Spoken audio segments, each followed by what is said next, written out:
Assalamualaikum warahmatullahi wabarakatuh. Halo, apa kabar para pelajar di seluruh Nusantara? Jumpa lagi dengan Ibu. Kali ini saya akan mengajak kalian untuk belajar bersama materi tentang sumber hukum Islam. Materi ini adalah salah satu materi dalam mata pelajaran Pendidikan Agama Islam dan Budi Pekerti, khususnya kelas 10. Dalam materi ini akan kita pelajari sumber-sumber hukum Islam. Yang pertama yaitu Al-Quran. Pengertian Al-Quran menurut bahasa Arab yaitu bacaan atau dibaca. Sedangkan pengertian Al-Quran menurut istilah artinya kalam Allah Subhanahu wa Ta'ala yang diturunkan dengan perantara malaikat Jibril kepada Nabi Muhammad SAW dengan bahasa Arab dan memiliki nilai ibadah bagi yang membacanya. Al-Quran memiliki beberapa nama lain, yaitu Alkitab, Al-Furqan, Az-Zikir, At-Tanzil, Asy-Syifa, Al-Huda, dan lain-lain.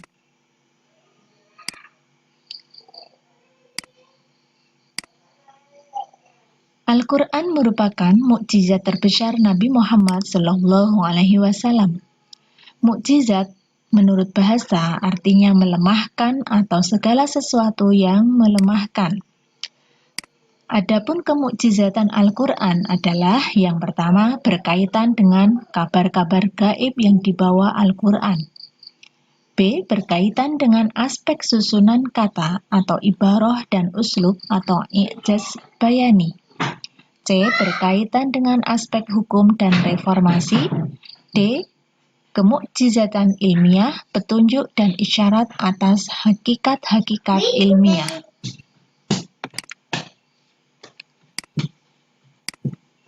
Validitas Al-Quran sebagai sumber hukum. Yang pertama yaitu Al-Quran diturunkan Allah Subhanahu wa Ta'ala kepada Nabi Muhammad SAW dengan jalan mutawatir. Tidak ada yang dapat mengubah atau menggantikannya. B. Adanya kesahihan penisbatan Al-Quran kepada Allah Subhanahu wa Ta'ala juga diperkuat oleh dalil rasio yang kuat. Jika bukan dari Allah, niscaya terdapat perbedaan dan pertentangan antar ayat atau surah. C. Al-Quran merupakan mukjizat yang terus lestari sepanjang masa. D. Adanya keyakinan yang mendalam terhadap eksistensi Al-Quran sebagai kitab terakhir yang paling lengkap. Selanjutnya, kandungan dan isi Al-Quran sebagai sumber hukum Islam adalah sebagai berikut. Yang pertama, Al-Quran mengandung hukum-hukum akidah atau ahkam i'tiqadiyah berkaitan dengan keyakinan. Yang kedua, hukum-hukum akhlak atau ahkam khuluqiyah yang berkaitan dengan akhlak. C. Hukum amal atau ahkam a'maliyah. Kandungan ini berkaitan dengan perbuatan mukallaf, ibadah, dan muamalah. Selanjutnya, hukum muamalah dalam Al-Quran diantaranya sebagai berikut. Pertama, hukum yang berkaitan dengan keluarga atau ahkam asy-syahsiyah. Yang kedua, hukum perdata atau ahkam al-madaniyah. Ketiga, hukum pidana atau ahkam al-jinayah. Yang keempat, hukum acara atau ahkam al-murafa'at. Yang E, hukum perundang-undangan atau ahkam al-dusturiyah. Selanjutnya, hukum ketatanegaraan atau ahkam al-dauliyah. Dan hukum ekonomi dan harta benda atau ahkam al-iqtisadiyah wa al-ma'maliyah.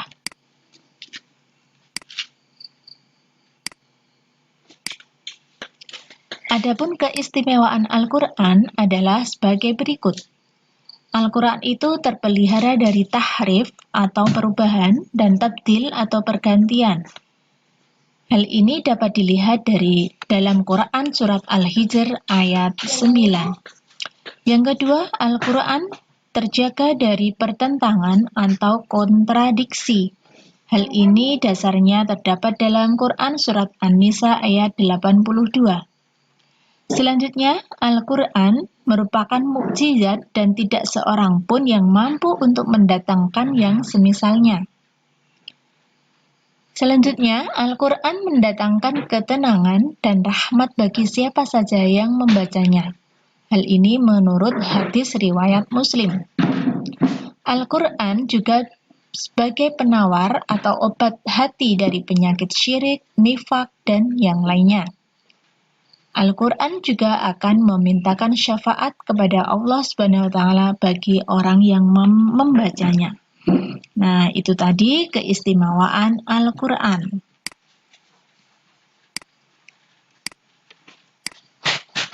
Selanjutnya, keistimewaan yang berikutnya yaitu Al-Quran sebagai hakim atas kitab-kitab sebelumnya. Di dalam Al-Quran juga terdapat kisah-kisah yang nyata. Al-Quran menyeimbangkan antara kebutuhan dunia dan akhirat. Dasarnya yaitu surat Al-Qasas ayat 77. Al-Quran juga memenuhi semua kebutuhan hidup manusia, baik berupa akidah, ibadah, hukum, muamalah, akhlak, politik, ekonomi, dan lain sebagainya.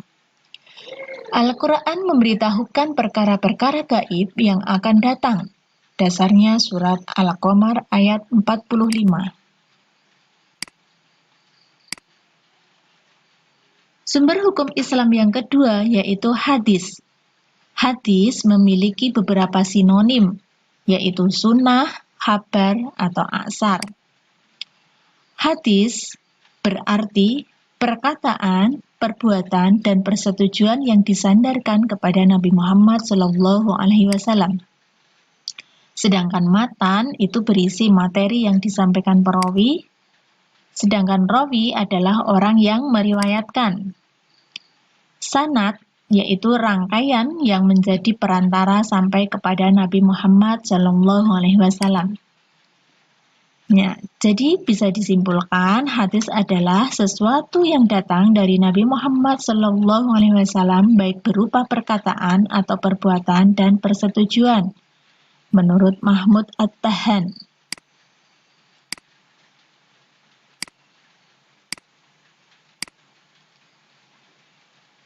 Hadis yang berupa perkataan yaitu disebut hadis qauli.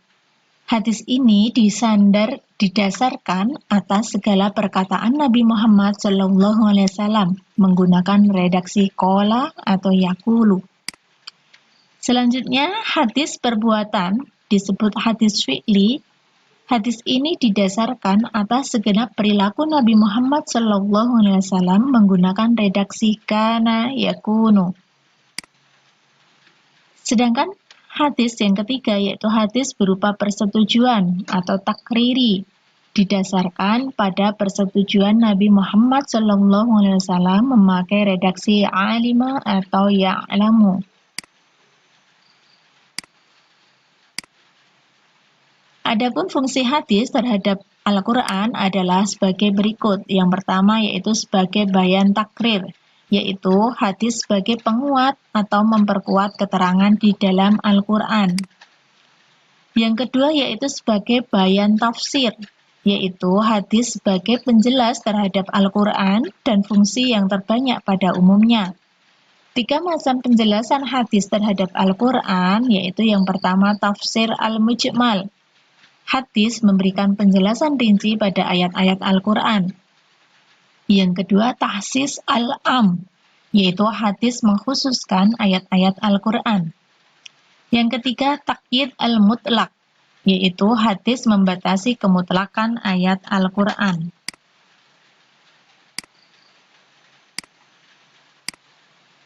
Adapun fungsi hadis terhadap Al-Quran, yang pertama yaitu sebagai bayan naskhi, atau hadis bisa menghapus atau menasah hukum yang diterangkan di dalam Al-Quran. Yang kedua sebagai bayan tasyri', hadis menciptakan hukum atau tasyri'. Menciptakan hukum syariat maksudnya. Kitab hadis yang dipedomani. yaitu kitab-kitab sahih. Kitab hadis yang paling sahih yaitu hadis Sahih Al-Bukhari dan Sahih Muslim. Yang kedua, kitab-kitab sunan, yaitu kitab yang berasal dari 4 sunan, yaitu Sunan Abu Daud, Sunan At-Tirmizi, Sunan An-Nasai, dan Sunan Ibnu Majah. Yang ketiga, kitab-kitab musnad, yaitu kitab-kitab selain Musnad Ahmad, Musnad Abu Ya'la, Musnad Abu Razak, Musnad Abu Bakar bin Abu Syaibah, dan lain-lain. Sedangkan kitab-kitab hadis yang lain yaitu Al-Asakir, Ad-Dailami, Ibnu Najjar, Abu Nuaim, dan lain-lain. Kitab ini mengumpulkan hadis yang tidak didapati pada generasi awal. Adapun sumber hukum Islam yang ketiga yaitu ijtihad. Ijtihad artinya bersungguh-sungguh dalam menggunakan tenaga, baik fisik maupun pikiran. Menurut Imam Al-Ghazali, pengertian ijtihad adalah tidak digunakan melainkan pada hal yang mengandung kesulitan. Ijtihad menurut istilah yaitu mencurahkan seluruh kemampuan secara maksimal baik untuk mengeluarkan hukum syar'i maupun dalam penerapannya. Ijtihad itu terbagi dua. Yang pertama, ijtihad untuk mengeluarkan hukum dari dalilnya. Yang kedua, ijtihad untuk menerapkan hukum.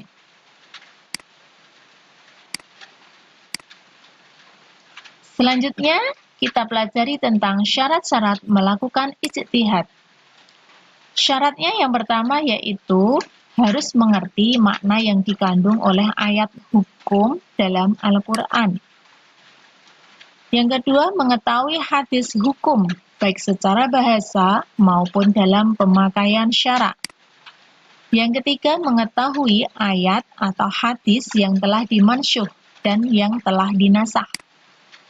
Yang keempat, mengetahui masalah yang sudah menjadi ijma' menyangkut hukum dan tempatnya. Adapun syarat-syarat melakukan ijtihad yang kelima yaitu mengetahui seluk-beluk qiyas. Yang keenam, menguasai bahasa Arab dan ilmu bantu yang berhubungan dengannya. Selanjutnya, mengetahui ilmu usul fikih dan mampu menangkap tujuan syariat dalam merumuskan suatu hukum.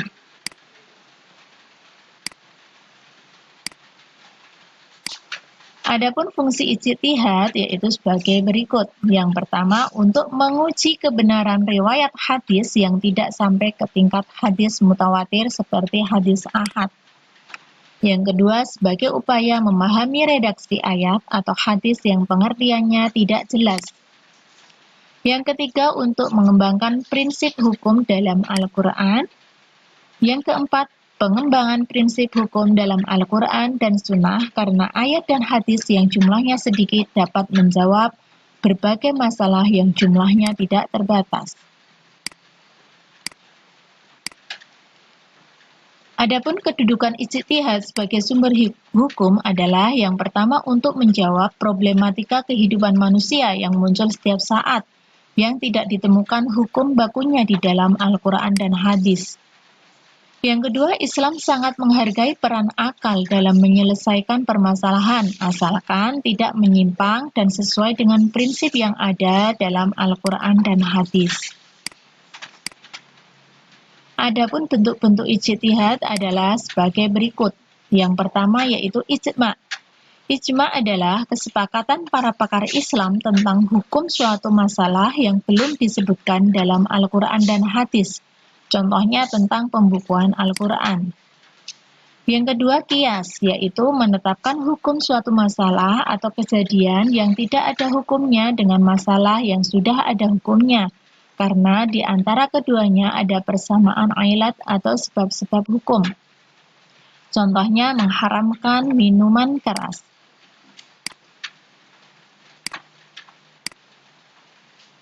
Selanjutnya, hukum taklifi.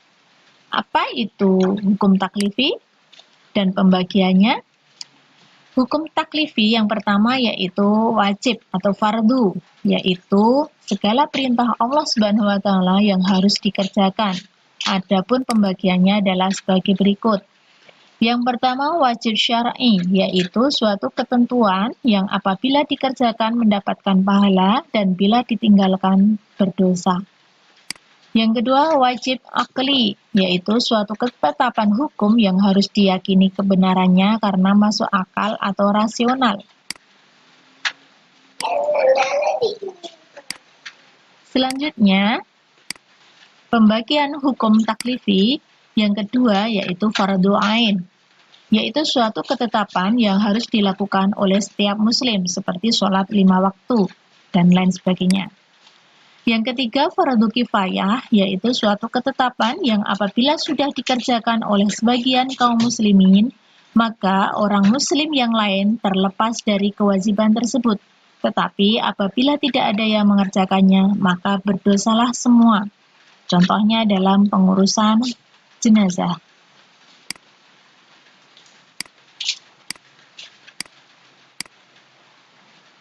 Pembagian hukum taklifi yang kedua yaitu sunnah.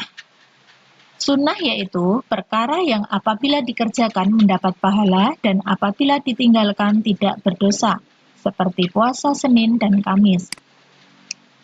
Selanjutnya, pembagian hukum taklifi yang ketiga yaitu haram. Haram yaitu perkara yang apabila dikerjakan mendapat dosa dan apabila ditinggalkan mendapatkan pahala. Contohnya seperti meminum minuman keras. Yang keempat yaitu makruh. Makruh yaitu suatu perkara yang apabila dikerjakan tidak berdosa dan apabila ditinggalkan mendapatkan pahala. Contohnya yaitu merokok. Yang kelima yaitu mubah. Perkara yang apabila dikerjakan dan ditinggalkan tidak berpahala dan tidak berdosa. Contohnya seperti makan, minum, tidur, dan lain-lain. Nah, itu tadi kelima macam pembagian hukum taklifi.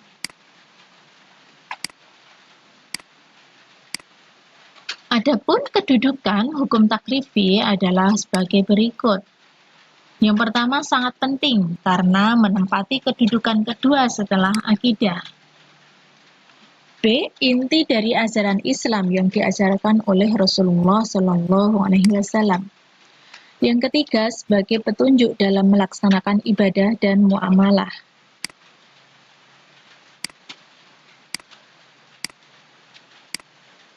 Adapun fungsi hukum taklif atau hukum taklifi yaitu mengatur kehidupan manusia agar tercapai kebahagiaan di dunia dan akhirat.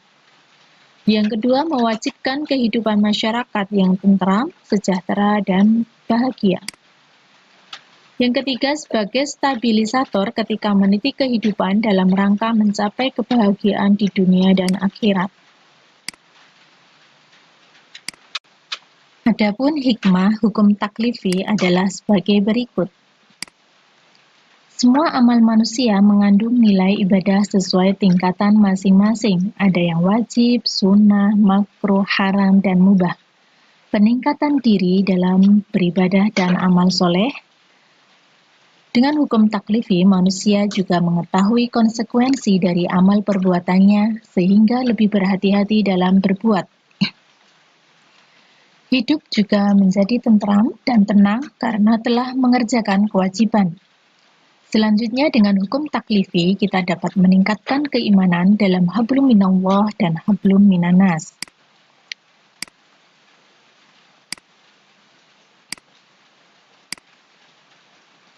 Adapun cara penerapan hukum taklifi dalam kehidupan sehari-hari adalah sebagai berikut. Dengan memahami hukum taklif, diharapkan umat muslim menerapkan hukum taklif dalam kehidupan sehari-hari. Berlomba-lomba dalam kebaikan dengan mengerjakan semua yang menjadi kewajiban dan semua perbuatan yang dianjurkan untuk dilaksanakan.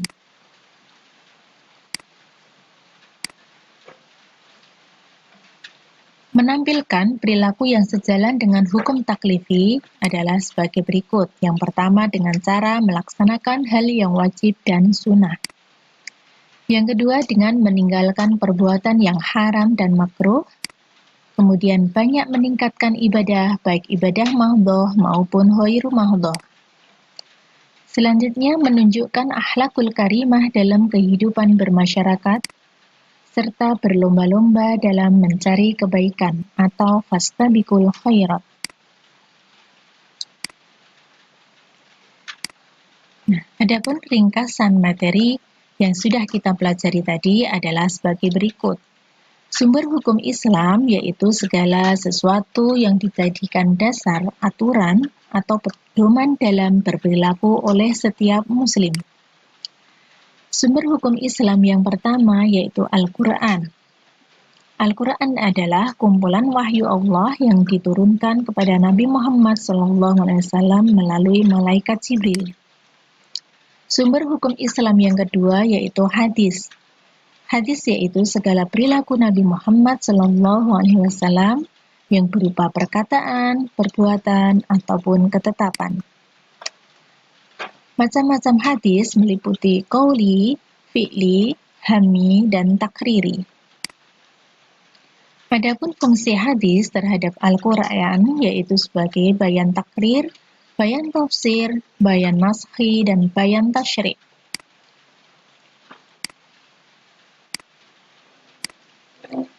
Adapun sumber hukum ketiga yaitu ijtihad. Bentuk-bentuk ijtihad berupa ijma', qiyas.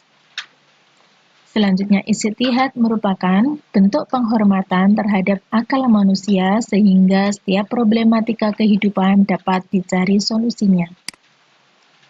Adapun hukum taklifi yaitu ketentuan Allah SWT yang wajib dikerjakan oleh setiap orang yang mukallaf.